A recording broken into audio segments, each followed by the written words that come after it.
It's amazing they got paid so much money for that. 25 million and 40 million? I think 20 and 40. Yeah, I think that's what I heard. You know, which I'm happy Mike got the money, and I'm happy that he didn't get hurt. That was my fear, that it was going to be a real fight. Joe Rogan just revealed surprising details about Mike Tyson after he declined a rematch with Jake Paul. Honestly, it's shocking. Tyson, once known for punches capable of sending grown men flying, now seems unwilling to face Jake Paul, a YouTuber turned boxer who's only recently entered the fight scene. It's almost hard to believe, but this is the reality we're witnessing. You know, whatever they're paying him, he's been making good money. You know, he's come back, like I said, in his life. He's done a good job. According to Joe Rogan, Tyson's decision to back out of a rematch raises some serious questions. It's a red flag the size of a Vegas billboard, Rogan might say. If the fight wasn't scripted, then why not run it back? What's the issue, Mike? Too much arthritis this time? Or maybe the scriptwriters just couldn't cook up a sequel fast enough. You know, there's a lot of... Portnoy went out and said that it was the greatest con job of all time. And I mean, if you didn't think that that's the way to fight, I don't know what people expected. You know, Mike's almost 60 years old. If you ask me, it's heartbreaking to see legends fall short of their legacy, to watch them choose comfort over confrontation. What's even more painful is the message it sends, that even the strongest among us might one day shy away from a fight. For fans who've admired Tyson for decades, it feels like a betrayal, not just of the sport, but of the belief that true greatness never backs down. Just understand, it was a big nostalgia hit.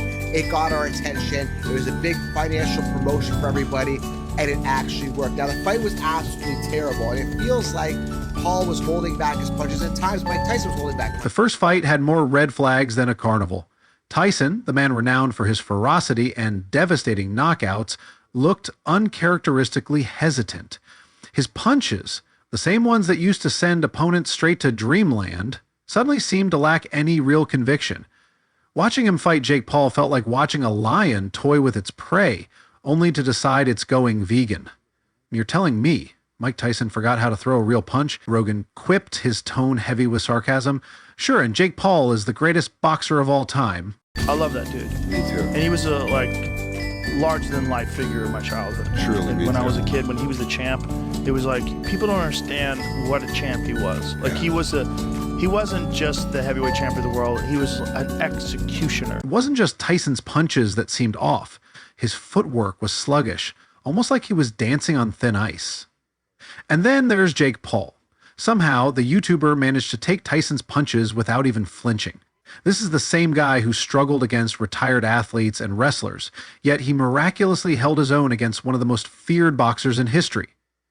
Either Jake Paul is made of steel, or Tyson was pulling his punches harder than a parent sparring with their toddler. Rogan joked. Bit of a shit show, but, you know, what did you expect? Seriously, when you stayed home and you turned on Netflix that night, we were like, holy, I'm about to see the greatest live sporting event of all time. Boxing analysts didn't mince words. One expert noted that Tyson's performance seemed unusually subdued, commenting, "Tyson's punches looked like they were thrown with half the power we know he's capable of. If that wasn't intentional, I'd be shocked." Another trainer added, "No fighter at Tyson's level suddenly forgets their instincts. What we saw wasn't Mike Tyson the fighter, it was Mike Tyson the actor." Now, Tyson's refusal to rematch Jake Paul only adds fuel to the controversy. Rogan, never one to shy away from calling things out, mocked the excuses. Oh, now Tyson's too retired to fight? Too old? Too busy? Funny how none of those things stopped him from signing up for the first fight. The sarcasm was biting, but the message was clear. Tyson's refusal doesn't add up unless there's something to hide. Dana White, a purist when it comes to combat sports, would likely be just as critical, albeit with a focus on boxing's integrity. White has been outspoken about his disdain for Jake Paul's carefully orchestrated fight history and would probably dismiss the match as more spectacle than competition. If there's nothing to hide, why not do a rematch? White might argue, pointing to Tyson's decision as a glaring red flag. If, for him, this fight is yet another example of how celebrity boxing erodes the credibility of combat sports. Well, X has spoken. The fight was scripted. Everyone is talking about this on X, and the script was actually leaked on X. What makes this even more suspicious is how perfectly it plays into Jake Paul's brand. Let's be honest. Jake isn't in boxing for the love of the sport. He's in it for the spectacle, the headlines, and the pay-per-view dollars. Rogan couldn't help but laugh at how Tyson's refusal fits seamlessly into Jake's narrative. Jake's probably loving this, Rogan joked. Now he gets to play the victim. Oh no, Mike Tyson won't fight me again. Guess I'm too much for the heavyweight champ, is comedy gold. Jake has built his career on moments like this. He cherry picks opponents like he's picking fruit at a market, just ripe enough to make him look good, but soft enough to avoid any real danger. Rogan didn't hold back, saying, this guy's entire career is based on fighting people who are either retired, smaller, or completely out of their element, and now he's got a heavyweight legend dodging a rematch?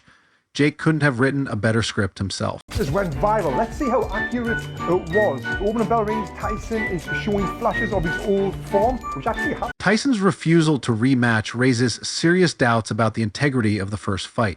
If everything was above board, why not prove it? A second match would have been the perfect opportunity to silence critics and show the world that Jake Paul can genuinely hold his own against a legend.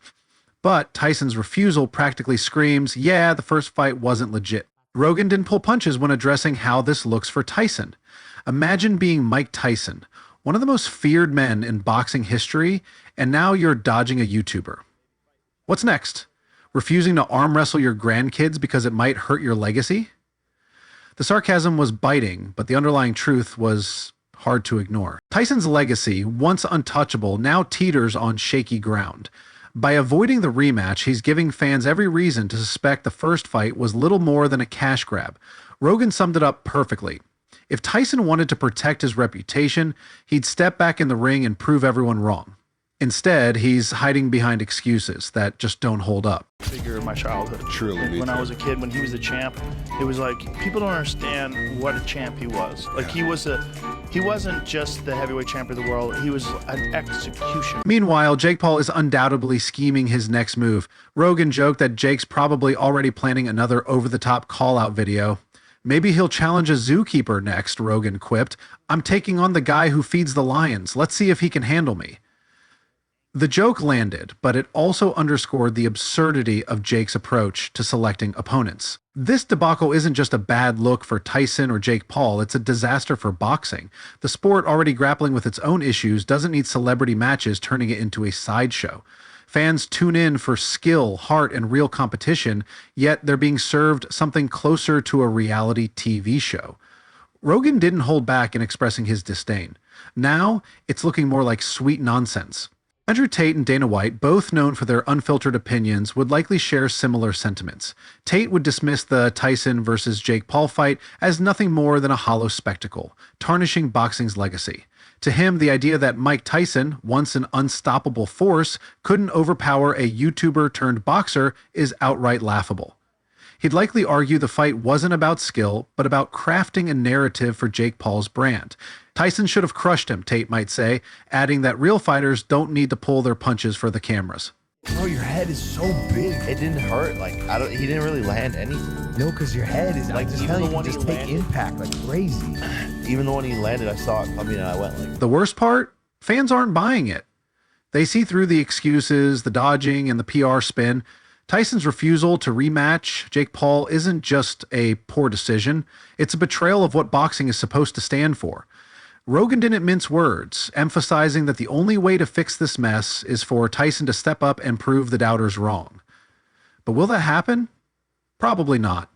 Tyson seems more focused on preserving what's left of his legacy than risking it in a rematch. And Jake?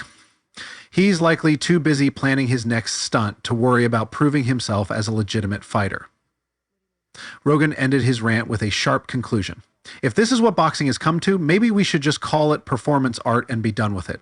At least then people will know what they're paying for. Tyson's refusal to rematch Jake Paul may seem like a small story, but it's a symptom of a much larger problem. As long as these kinds of matches continue, boxing's reputation will take hit after hit. Mike Tyson, once a symbol of power and dominance, is now dodging a YouTuber.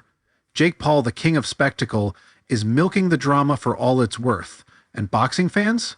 They're left shaking their heads, wondering when the sport they love turned into a circus. Rogan's take was harsh, but it was also spot on.